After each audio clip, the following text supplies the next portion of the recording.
नमस्कार, मैं हूं कायनात खान। आप देख रहे हैं social TV prime time bulletin. खबरों की शुरुआत करने से पहले नजर हेडलाइंस पर।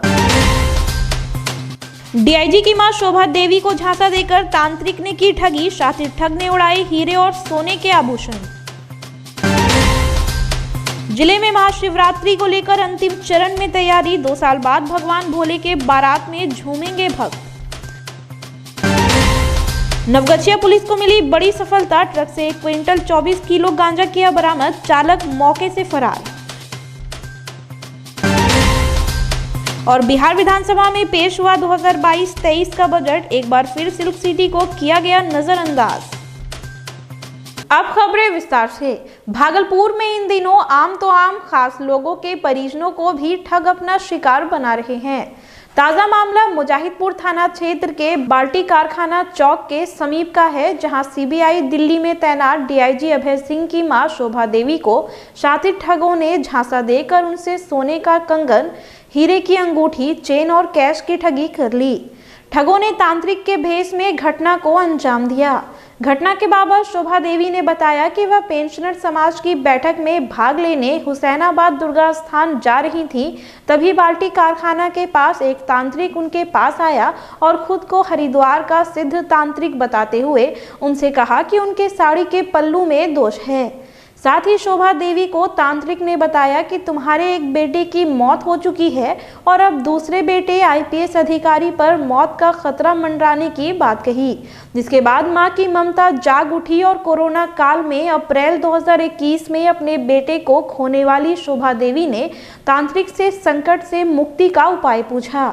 जिसके बाद ठग ने शोभा देवी को अपना सभी जेवर खोलकर अपने साथी के पास देकर 51 कदम आगे चलने की बात कही। महिला तांत्रिक के बात में आकर अपने सारे जेवर, कैश और मोबाइल पर्स में रखकर तांत्रिक के साथी को दे दी और उसके बाद अपने बेटे की सलामती के लिए शोभा देवी 51 कदम आगे बढ़ी। लेकिन जब वह वापस लौटी तो दोनों ठग सारा सामान लेकर फरार हो चुके थे। घटना की जानकारी मिलते ही सिटी डीएसपी प्रकाश कुमार, महिला इंस्पेक्टर मंजू कुमारी सहित कई पुलिसकर्मी मौके पर पहुंचे और मामले की छानबीन में जुट गए हैं। ले आइए, अगरबत्ती ले करके और उसका शुद्धिकरण हम करेंगे। ठीक। तो अगरबत्ती लेने के लिए हुआ आया तो फिर हम जाके वो बाएं साइड से दाहिने साइड आ और वो दूर में रहा और अगरबत्ती लेके जा रहे हैं तो जाकर के दाहिना साइड आ गया। दाहिना साइड में जा रहा है। हम उसको बोल रहे हैं कि देखिए हम उतना दूर नहीं चल सकेंगे, मेरा पैर दर्द करने लगा। हपस रहे हैं, देखते हैं तो कहिए उसको रुकने के लिए, लेकिन रुकवे नहीं करे। भागलपुर व भागलपुर के आसपास के क्षेत्रों में महाशिवरात्रि को लेकर तैयारियां अंतिम चरण में हैं। पर्व को लेकर श्रद्धालुओं में उत्साह व भक्ति का माहौल है। 2 साल बाद इस बार कोरोना गाइडलाइन में ढील के बाद बेहतर तरीके से आयोजन के साथ ही शिव भक्तों में काफी खुशी का माहौल है। शहर के बूढ़ानाथ मंदिर, शिव शक्ति मंदिर, मनस्कामना नाथ मंदिर, भूतनाथ मंदिर के अलावे शहर के विभिन्न शिवालयों में रंग रोगन व सजावट का काम कर लिया गया है। कई शिवालयों से इस बार भगवान शंकर के बारात की झांकी भी निकाली जाएगी। इस बाबत मंदिर समिति के सदस्यों ने पूरी तैयारी कर रखी है। महाशिवरात्रि 1 मार्च को है। सरकार का जो गाइडलाइन है कोरोना काल जो पिछले 2 वर्षों से चला आ रहा था, वो इस बार उससे हट के पहली बार भव्य रूप से महाशिवरात्रि मनाया जा रहा है। सरकार का जो गाइडलाइन से मास्क पहन के आएँ, सैनिटाइजर लगाएं, उस सबको ध्यान में रखा जाएगा। सुल्तानगंज के अजगैविनाथ मंदिर में महाशिवरात्रि की तैयारी पूरी कर ली गई है। सुल्तानगंज के अजगैविनाथ धाम से निकलने वाली झांकियों की मनोरम दृश्य कल श्रद्धालुओं को देखने को मिलेगी। अजगैविनाथ मंदिर के महंत श्री प्रेमानंद गिरी ने बताया कि बाबा की बारात एवं झांकियों का जो मनोरम दृश्य गत वर्ष देखने को नहीं मिला था, वह दृश्य इस बार देखने को मिलेगा और आकर्षक झांकियों के साथ बाबा भोले की बारात निकाली जाएगी। महाशिवरात्रि की 1 मार्च की है, अब तैयारी चल रही है, उसके लिए कोई दिक्कत नहीं है। जो परंपरा है वो तो खैर होगा ही, और इस साल तो उम्मीद है कि धूमधाम से होएगा। 2 साल से तो कोरोना में हुआ, लेकिन एक नियम जो परंपरा है वो किया गया।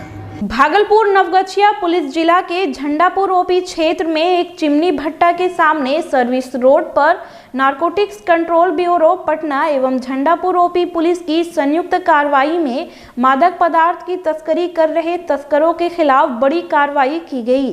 पुलिस ने ट्रक के अंदर छुपा कर रखे 24 पैकेट में करीब 1 क्विंटल 24 किलो गांजा बरामद किया एवं ट्रक को जब्त कर लिया। इस दौरान ट्रक का चालक भागने में सफल रहा।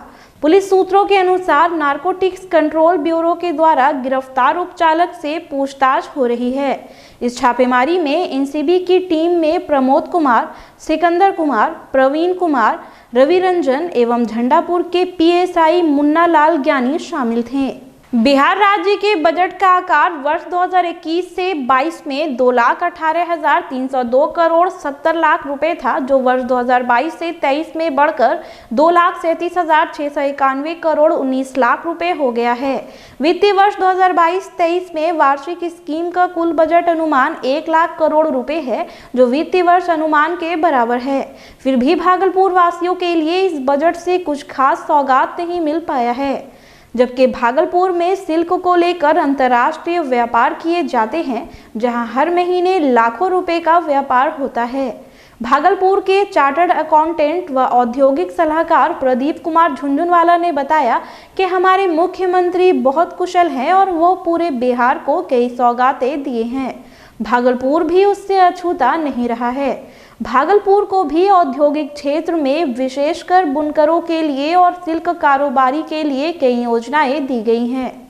देखिए, खुशखबरी और दुख खबरी तो बात अलग है, लेकिन ये है कि पहल बहुत अच्छी है।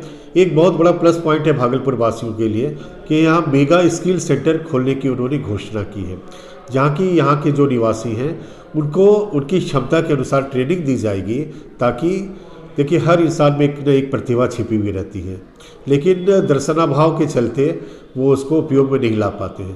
तो मेगा स्किल सेंटर में उनकी प्रतिभाओं के हिसाब से उनको ट्रेनिंग दी जाएगी, ताकि अपनी प्रतिभा का वो बेस्ट यूटिलाइजेशन कर सके। किलकारी बाल भवन के बच्चों में विज्ञान के प्रति जागरूकता पैदा करने के उद्देश्य से विज्ञान प्रश्नोत्तरी प्रतियोगिता से प्रदर्शनी का आयोजन किया गया। कार्यक्रम में मुख्य अतिथि के रूप में जिला विकास आयुक्त प्रतिभा रानी शामिल थी। उन्होंने दीप प्रज्वलन कर कार्यक्रम की विधिवत शुरुआत की। इस प्रतियोगिता में 30 सरकारी विद्यालयों के कुल 400 बच्चे शामिल हुए। डीडीसी प्रतिभा रानी ने अपने संबोधन में कहा कि विज्ञान एक ऐसा विषय है जिसे सभी बच्चों को जानना चाहिए। साथ ही डीडीसी ने बच्चों के द्वारा बनाए विज्ञान प्रदर्शनी को भी देखा। कार्यक्रम में प्रमंडल कार्यक्रम समन्वयक किलकारी बिहार बाल भवन भागलपुर की अभिलाषा कुमारी के अलावे कई प्रशिक्षक व बच्चे शामिल थे। विज्ञान दिवस के अवसर पर हमारे द्वारा प्रश्नोत्तरी प्रतियोगिता का आयोजन किया गया और इसमें कुल 30 विद्यालय के बच्चों ने भाग लिया। इस प्रतियोगिता को हम लोगों ने 3 ग्रुप में बांटा था। ग्रुप ए में क्लास 5, ग्रुप बी में 6 और 7 और क्लास 8 में ग्रुप सी। ओवरऑल प्रतियोगिता बहुत अच्छा रहा। कुल लगभग 350 बच्चों ने इस प्रतियोगिता में भाग लिया। सभी विद्यालय से प्रशिक्षक, उनके अभिभावकगण सभी लोग आए और सबका सहयोग रहा। बहुत अच्छा कार्यक्रम रहा ये। नेशनल साइंस डे के अवसर पर पीजी केमिस्ट्री विभाग में इंडियन केमिकल रिसर्च चैप्टर द्वारा recent trends in chemical research विषय पर 2 दिवसीय राष्ट्रीय सेमिनार का आयोजन किया गया। कार्यक्रम में व्याख्याता के रूप में आईआईटी मुंबई के प्रोफेसर अनिल दत्ता, एम्स पटना के प्रोफेसर अजीत सक्सेना, शांति निकेतन के भारती मंडल और ज्ञानेश चौधरी ने बच्चों को कई तरह की जानकारियां दी। वहीं कल गूगल मीट पर कई व्याख्याताओं द्वारा व्याख्यान दिया जाएगा। Indian chemical society Bhagalpur chapter के अध्यक्ष डॉक्टर अशोक कुमार झा ने कहा कि इस कार्यक्रम का मुख्य उद्देश्य है कि विज्ञान के प्रति छात्रों में रुचि उत्पन्न हो। आयोजन से हमारे छात्रों, शोधकर्ताओं, शिक्षकों के बीच विज्ञान के लिए रुचि उत्पन्न होगी और नवोन्मेषी शोध कार्य के लिए प्रोत्साहन मिलेगा। डायट भागलपुर के हॉस्टल पर अवैध कब्जा होने के चलते छात्रों में काफी आक्रोश है। इसी बाबत हॉस्टल को खाली करवाने एवं कई प्रमुख मुद्दों को लेकर कई छात्र छात्राएं जिलाधिकारी के कार्यालय पहुंचे। जिलाधिकारी से नहीं मिल पाने के कारण कार्यालय में आवेदन देकर वहां से लौट ही रहे थे। तभी मीडिया से बात करते हुए उन्होंने अपनी परेशानियों को मीडिया के बीच साझा किया। डाइट के छात्रों ने कहा कि ओबीसी +2 के छात्राओं के छात्रावास पर आश्रितों का कब्जा है। डाइट के नवस्थापित हाई स्कूल भागलपुर में दूसरे जिलों के छात्रों को परेशानी हो रही है। प्रथम तल के अधिकांश क्षेत्रों पर एसएसए कार्यालय द्वारा कब्जा कर लिया गया है, जिसके कारण भी कई परेशानियां छात्रों को झेलनी पड़ रही है। डॉक्टर विनोदानंद झा सर, उनको भी कल एप्लीकेशन दिया गया है इसी इशू को लेकर के, और उन्होंने हमें कहा था कि डीएम को एक एप्लीकेशन दिया जाए with a greeting card. Since हम लोग मिल नहीं पाए, आज सर नहीं थे यहाँ पर, तो उस वजह से मतलब एप्लीकेशन हम लोग किसी और को दे करके आए हैं। तिलका मांझी भागलपुर विश्वविद्यालय के पीएचडी की छात्राएं बीएसडब्ल्यू से मिलने पहुंची।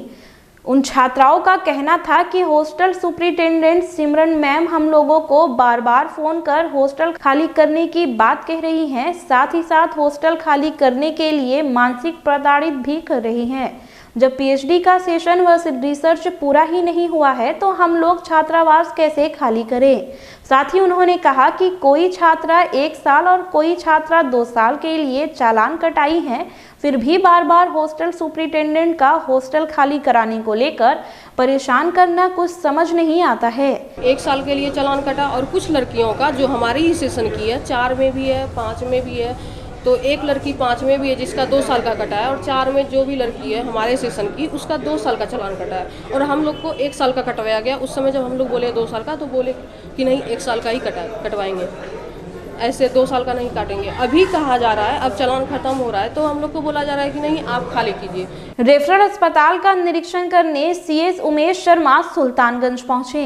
ड्यूटी से गायब होने पर भी रेफरल प्रभारी उषा देवी द्वारा अटेंडेंस बनाने पर सीएस ने फटकार लगाते हुए कहा कि ड्यूटी में लापरवाही बर्दाश्त नहीं की जाएगी। रेफरल अस्पताल के प्रभारी कुंदन भाई पटेल के बारे में सवाल करने पर कहा कि रेफरल अस्पताल के प्रभारी उषा देवी द्वारा अभी कुंदन भाई पटेल को चार्ज नहीं दिए गए हैं। देने पर रेफरल अस्पताल के प्रभारी कुंदन भाई पटेल होंगे। साथ ही सभी कार्यरत कर्मचारी की मौजूदगी रजिस्टर पर भी जांच किए। आज तो तकरीबन सारे कर्मचारी एब्सेंट थे। धीरे धीरे 11 बजे से लोगों ने आना शुरू किया। यहाँ कोई हमने देखा कि यहाँ की व्यवस्था बहुत खराब है। एक डॉक्टर अर्चना भारती है ना, वो महिला अस्पताल में है, लेकिन वो आती नहीं है कभी। ये देखते हैं 3 महीने का अटेंडेंस का 2 महीने का अटेंडेंस बना हुआ है। हमने काट दिया है, उस पर कार्रवाई होगी, और जिसने बनवाया उसको पर भी कार्रवाई होगी। फिलहाल खबरों में इतना ही। अब मुझे दीजिए इजाजत। नमस्कार।